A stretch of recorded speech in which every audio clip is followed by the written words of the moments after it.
for the journey. And among the food supplies they had not had time to prepare, it included dough or leaven. Exodus 12:39 says that they were thrust out of Egypt and could not tarry, which meant that they were not in a position where they could choose to stay or not to stay in Egypt.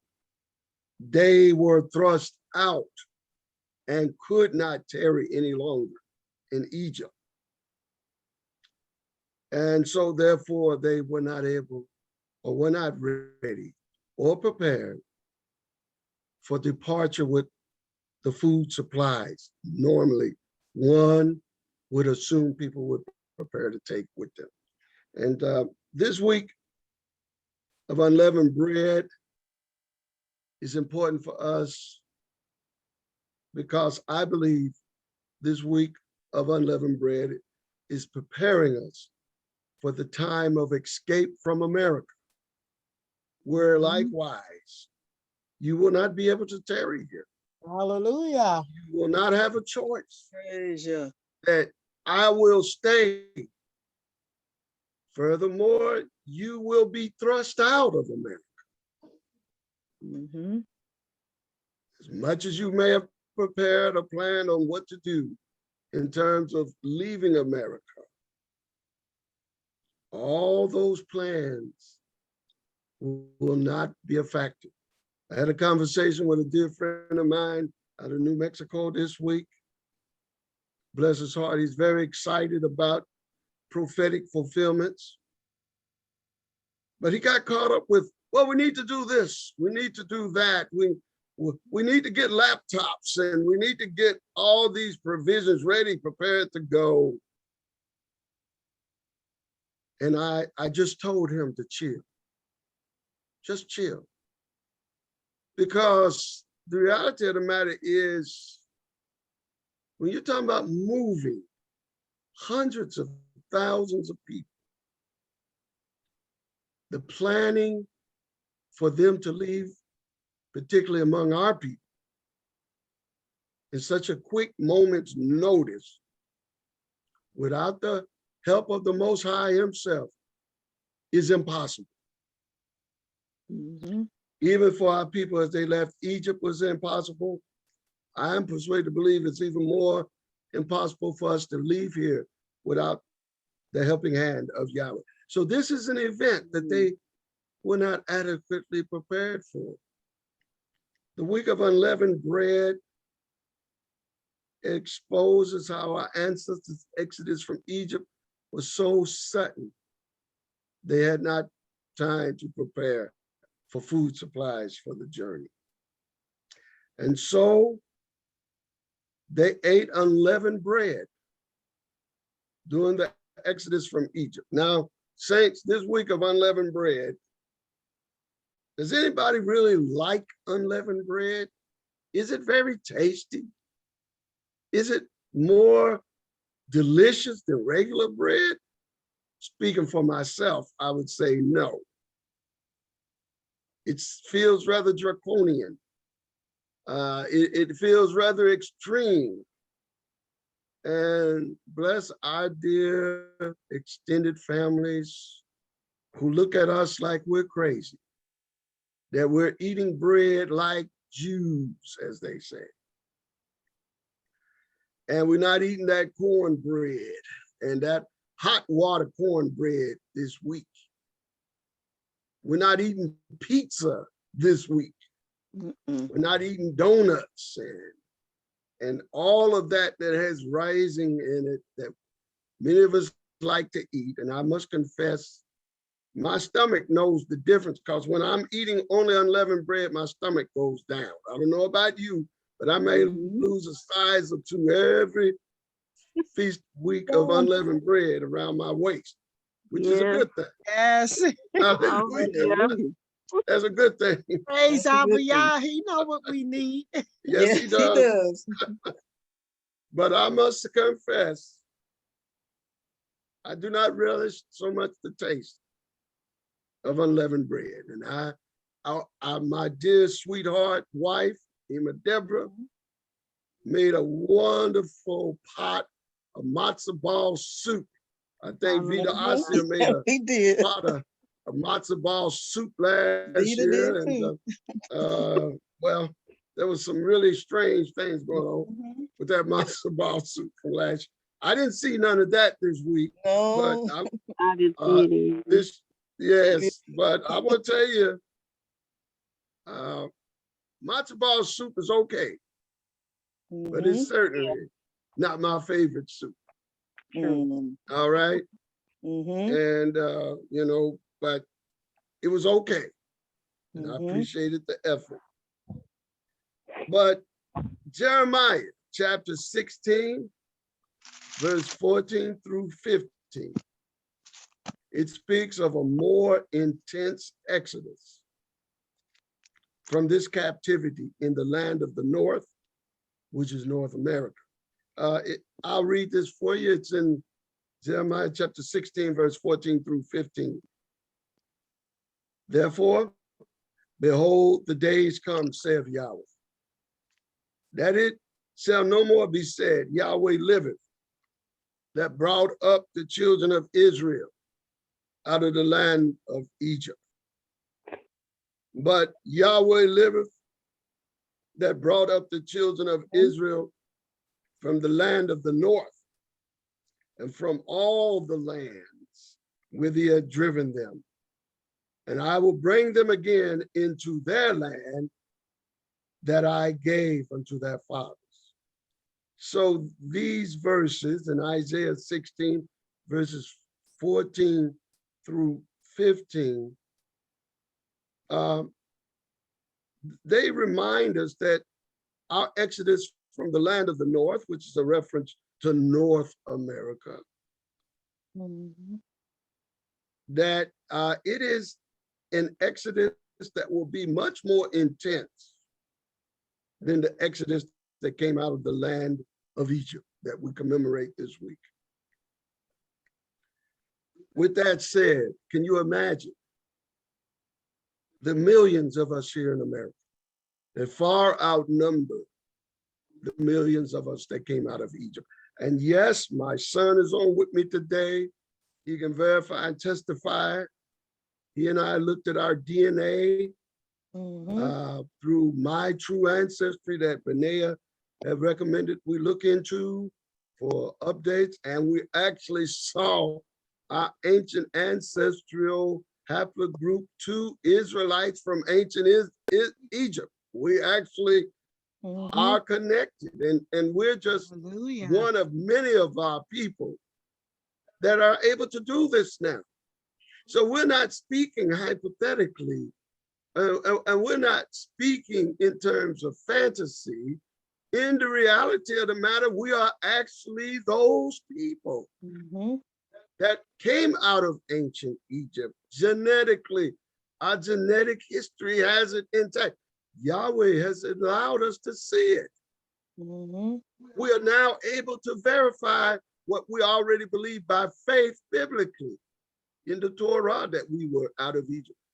But we looked and we saw it, and they showed us hieroglyphic pictures of Israelites coming out of Egypt with their livestock, saying, this is your genetic ancestry. We saw it. We bear witness to it. My son, Dawid Ben Dawid, is on with me. He saw it. We looked at it. So saints, this is relevant for us to know and understand more than any other groups of people in the world who call themselves Jews. You are the root race of all Jews. You actually have a genetic signature of coming out of Egypt.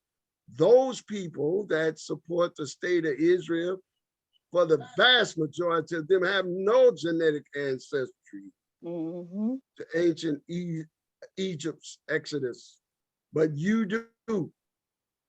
And therefore, we just have to be patient with our family and extended family members who wonder why we're observing this. However, the new Exodus, the greater Exodus coming out of America is going to be far greater than the one coming out of ancient Egypt. And so this week of unleavened bread is to remind us that in our limitations for progress, Yah will supply our needs.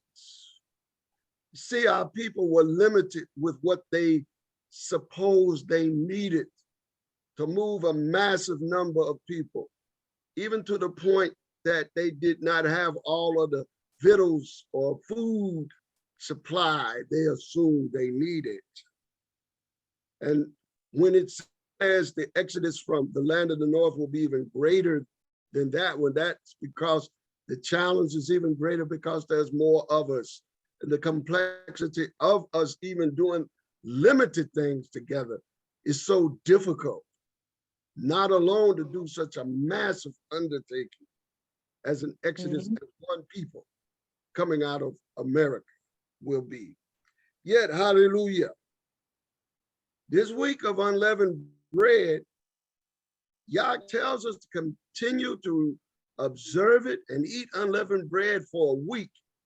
And as we ate it for a week, it's to remind us of limitations that our people had when they didn't have everything in order when time came to leave.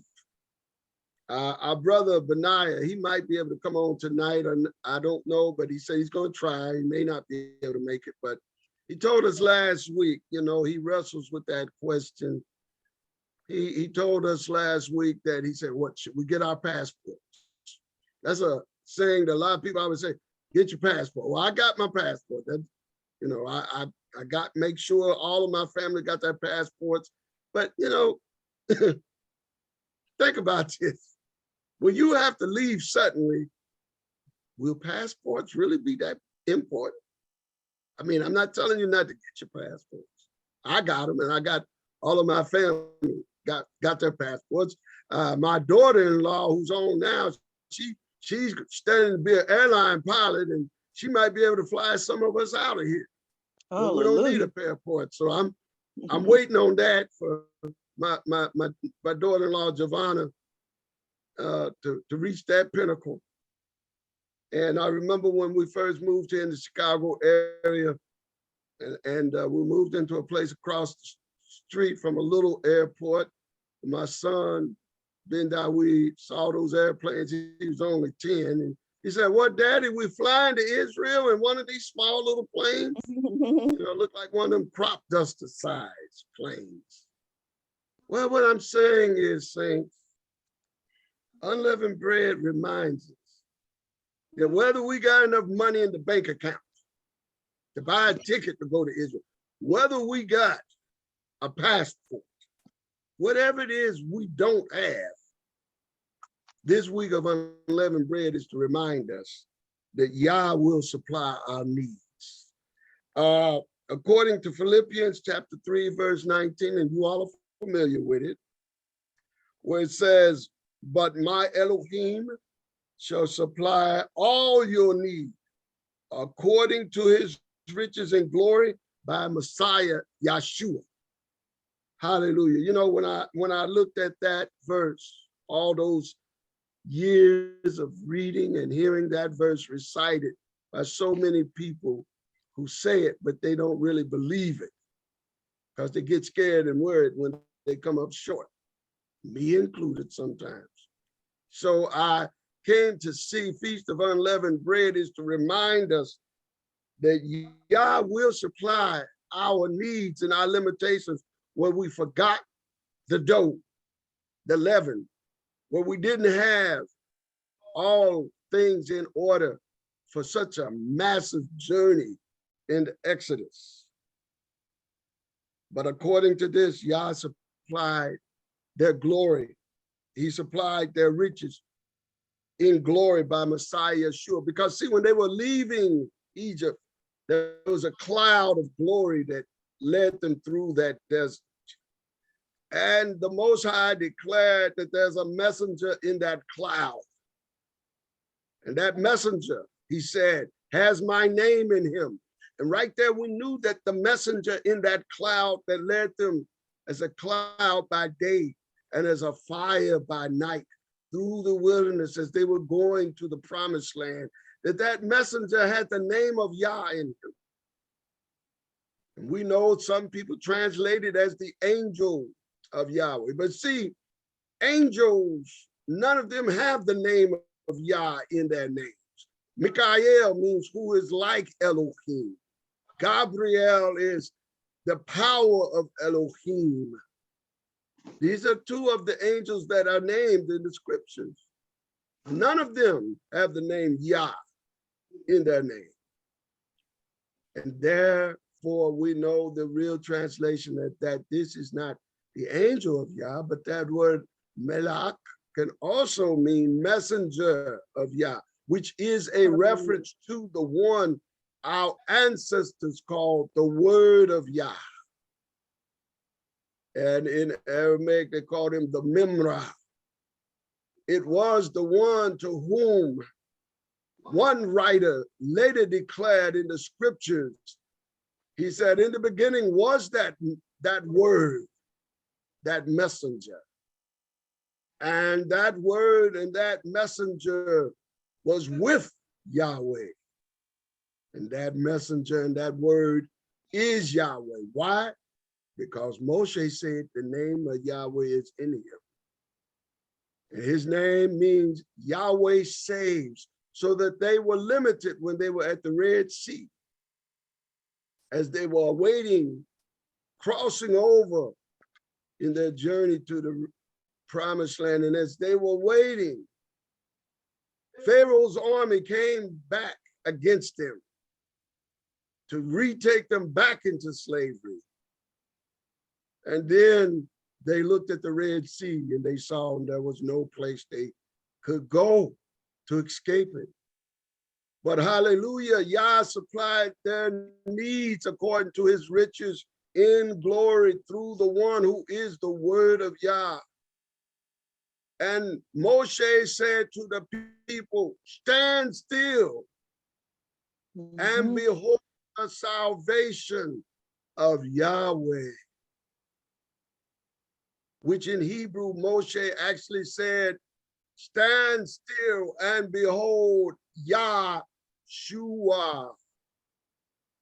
For it was Yahshua, Yah who saves, that was in the cloud of glory. He is the one that it is spoken of in Philippians. He will supply your need according to his riches and glory. Oh, hallelujah. So today, saints, commemorate this festival, this completion of this feast. As we come out of it, whatever the circumstances you're having financially, whatever circumstances you're having physically, I go into surgery Tuesday to get a new hip, whatever circumstances you feel in terms of peace of mind and how to overcome struggles emotionally or in regards to people's circumstances or whatever they are, this feast is to remind you that he is able, through Yahshua HaMashiach, to supply your needs through his riches and glory, because he is the glory. He was the one in the cloud of glory that led our people through the wilderness. He was that fire by night that kept them warm while they went through a cold desert. He was that cloud by day to keep them cool from the scorching heat of the desert sun. I'm telling you here today, like Moshe said, behold, Hine, Yahshua. We don't need to complain. We don't need to grumble. We don't need to murmur about shortcomings and problems and unrealized expectations when he, Yahshua, is the one that goes before us. Hallelujah. Shabbat shalom. Yah bless you, saints. Hallelujah. Yah keep you. Praise Yah. For Hallelujah. Yeshua HaMashiach. Hallelujah. Hallelujah. Praise you. Goes before us today. Blessed be his name. Saints, every week of unleavened bread, every Passover, our ancient forefathers had a book they would recite. It was called the Book of the Song of Solomon. And we made a presentation of it last year, both in Hebrew and in English. Tonight, we're going to play just one chapter of it, chapter 1 of the Song of Solomon. You can't complete your week till you have at least a part of the reading or recitation of the Song of Solomon. So stand by, we're getting ready to play chapter 1 in Hebrew and English, the Song of Solomon that my daughter, Angel Bat Dawid, crafted and put together as her father read and recited it in Hebrew and English. Stand by, saints. Hallelujah.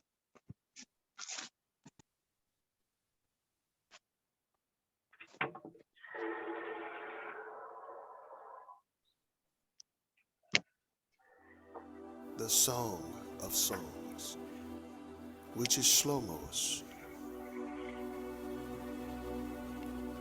Sher Harasharayim Arishela Shlomo. Yirishkani Manashkot Pihu Ki Tubim Dodekar Miyayim.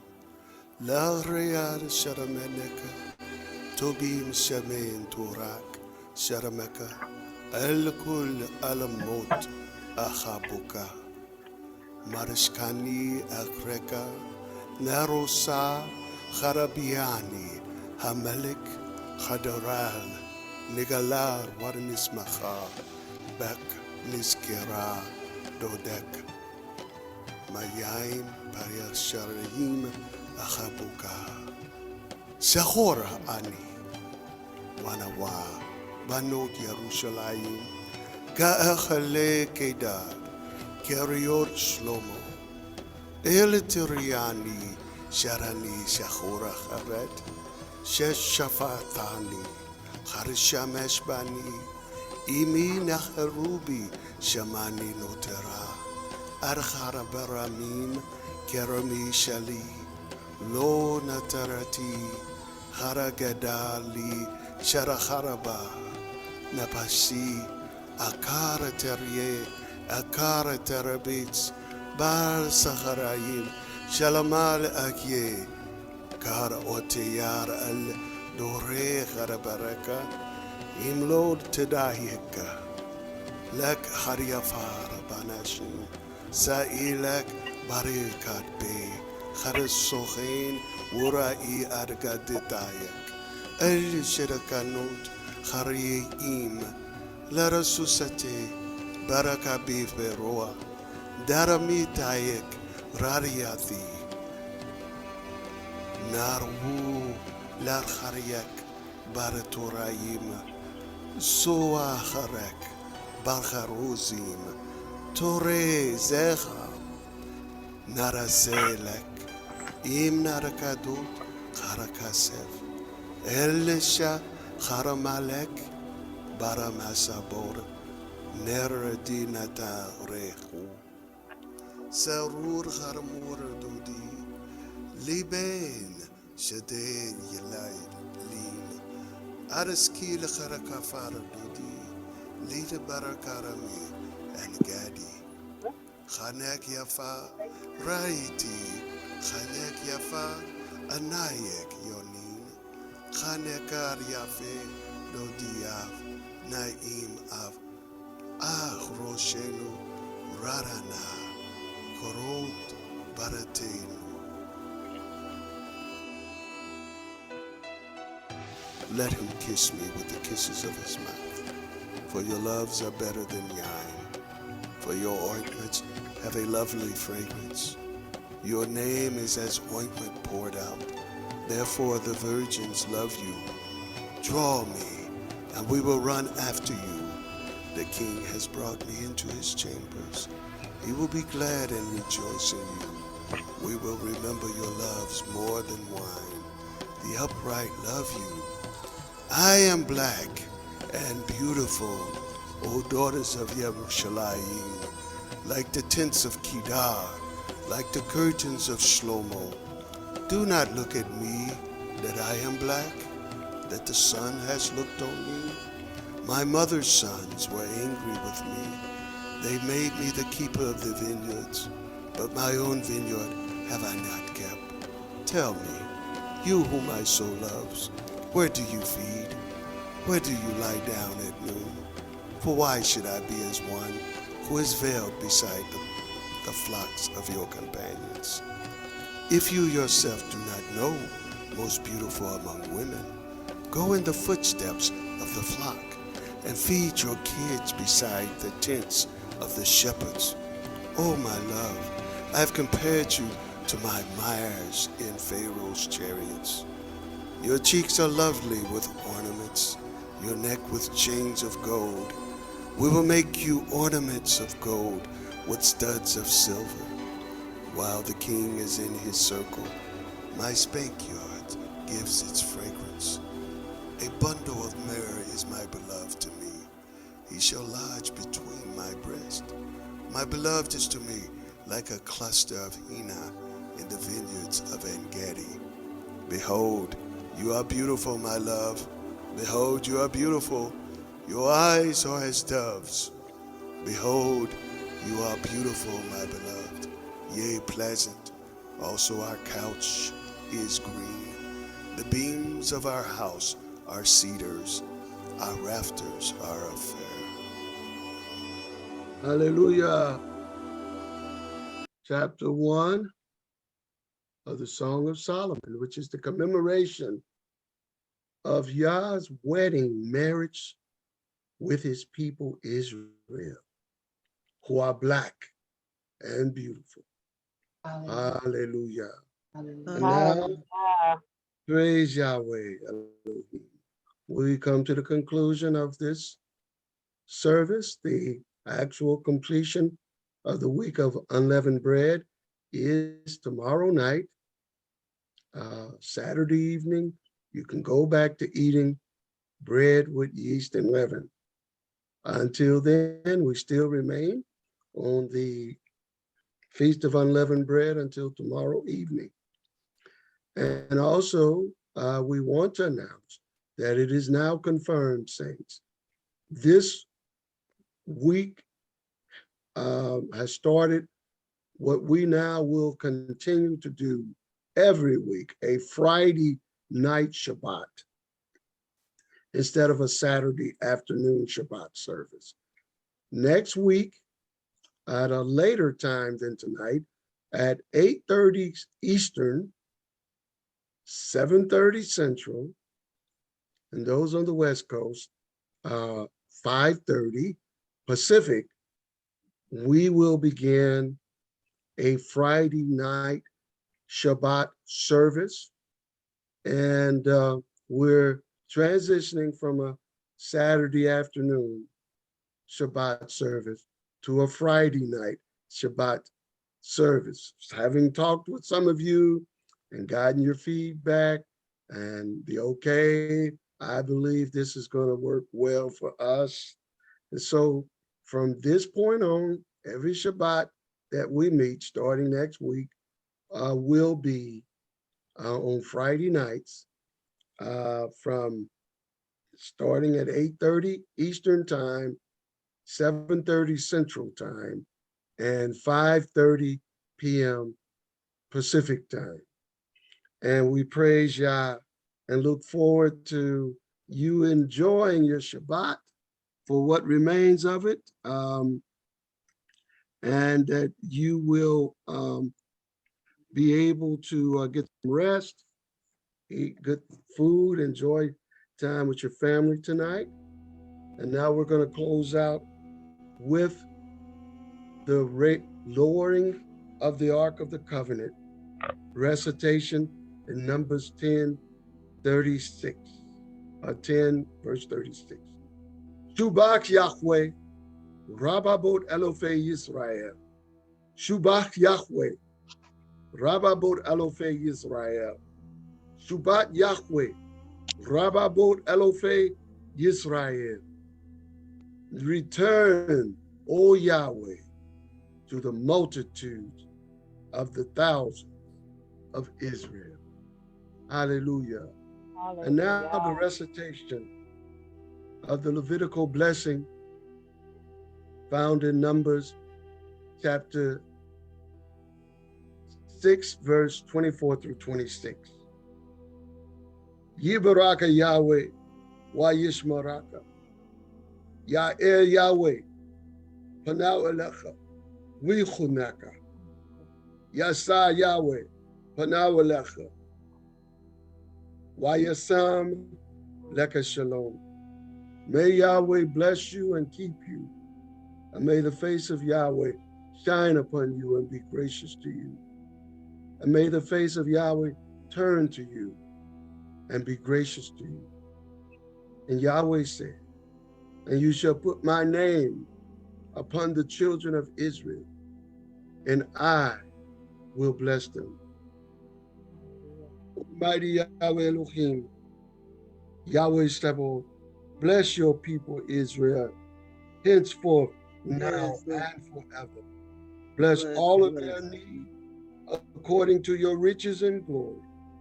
Oh, ask for all in the name of Yeshua HaMashiach, who strengthens us. The one who led our forefathers in the cloud through the wilderness, who opened up the Red Sea and parted that we could go through in safety on the other side. Even as it is to this day, we remain over because of your watch, care, and loving kindness. Be with each of the saints, their homes, their families. Be with them in their week, at work, at home. Thoroughly, oh Father, Yah, protect, guard, keep, and bless each one tonight from all hurt, harm, fear, and evil. And we'll give you the praise, the honor, and glory. In Yeshua HaMashiach's name. Selah. Shabbat Shalom, saints. Shabbat shalom. Take care, Shabbat saints. Shalom. Shabbat shalom. Shabbat Shalom, God shalom, bless. everybody. Enjoy. Shabbat Shalom. Yes. Love Take y'all. care. Have a good Love night. y'all. Have a good rest. Good night. Good night. Lila told.